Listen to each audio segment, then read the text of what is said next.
better than a cure, and vaccinating against preventable diseases and strengthening the health of citizens everywhere is a basic human right.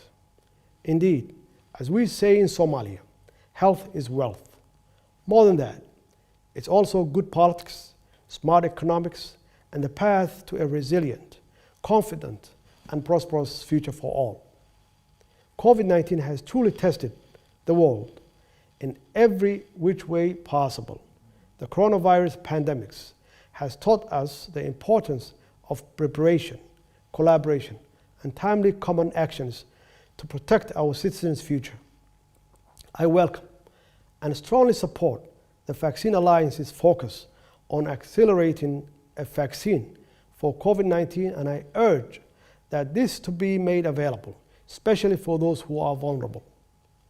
Gavi, the Vaccine Alliance, is truly an inspirational partnership of which we must all be proud of and contribute to supporting in every way we can. I thank you.